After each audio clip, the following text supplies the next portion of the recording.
BJP government మౌలిక సదుపాయాలకు ఇచ్చింది, కానీ ఢిల్లీలో ఇప్పుడు మళ్ళీ విమర్శలు ఎదుర్కొంటుంది. ఢిల్లీలో 3 పార్టీలు, ఇటు కాంగ్రెస్, ఆమ్ ఆద్మీ, బీజేపీ పోటాపోటీగా, అంటే ప్రజలు ఉచితాలుగా ఓట్లు వేస్తారని గత కేజ్రీవాల్ వరుసగా 2 సార్లు గెలిచిన 3 సార్లు గెలిచినా కూడా ఎంపీలు బీజేపీకి వేసినా కూడా ఎమ్మెల్యేలు కేజ్రీవాల్కి ఇవ్వడం కేవలం ఉచిత పథకాల కోసమైనటువంటి భ్రమ అని ఒక అంచనా ఉంది. అవును, అంచనా ఈసారి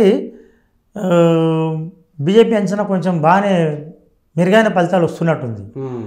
ప్రాథమిక సర్వేలలో ఏమైందంటే బీజేపీ గ్రాఫ్ బాగా పెరిగింది ఢిల్లీలో. పెరగడానికి కారణం ఉచిత పథకాలు అంటలే, కేజ్రీవాల్ నిజాయితీ ఇంటెగ్రిటీ మీద అందరికంటే best.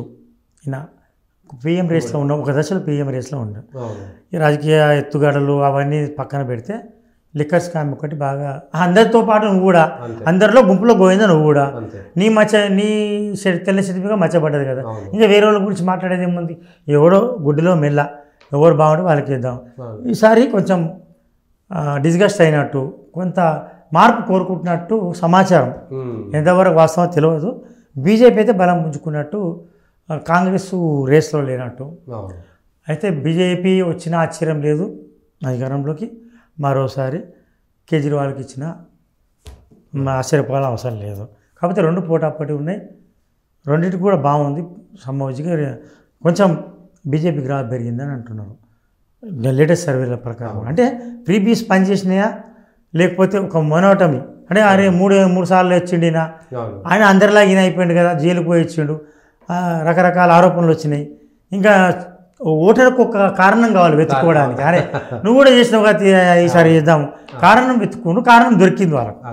So that is the major point. ఇది మనం ఏమందంటే నేనేమంటానంటే ఆర్థిక పరిస్థితి మరీ తీసికట్టుగా ఏం లేదు, తీసికట్టుగా చేస్తుంది రాజకీయ పాలసీలు, పొలిటికల్ పాలసీలు. ఈ పాలసీలు ఇప్పటికైనా వీళ్ళు సరి చేసుకొని స్పష్టమైన వైఖరితో ప్రజలకు నమ్మించి, లేదు మేము ఈసారి ఇది కట్ చేస్తున్నాం, ఈసారి ఇది చేస్తున్నాం, రైతు బంధువులు కఠినమైన ఆంక్షలు పెట్టి, మిగతా బంధువులు కొన్ని బంద్ చేసి కొన్ని తక్కువ చేసి అభివృద్ధి కేటాయించి ఎలక్షన్ ఇయర్ వచ్చే వరకు మళ్ళీ చూసుకోవచ్చేమో. కానీ ఇప్పుడు కొంచెం పాలకులు బాగా అలర్ట్గా ఉండాల్సిన పరిస్థితి ఉంది. ఈ బడ్జెట్ వాళ్ళకు కేంద్ర బడ్జెట్ ద్వారా ఆశలు ఏమి లేవు. వాళ్ళు ఒకటి మాత్రం పెరుగుతుంది, నీకు సెంట్రల్ ట్యాక్స్లో నీ వాటా పెరుగుతుంది, అదొకటి మీరు ఆశాజనకంగా ఉంది. మిగతా ఆశలు పెట్టుకోవాల్సిన అవసరం లేదు.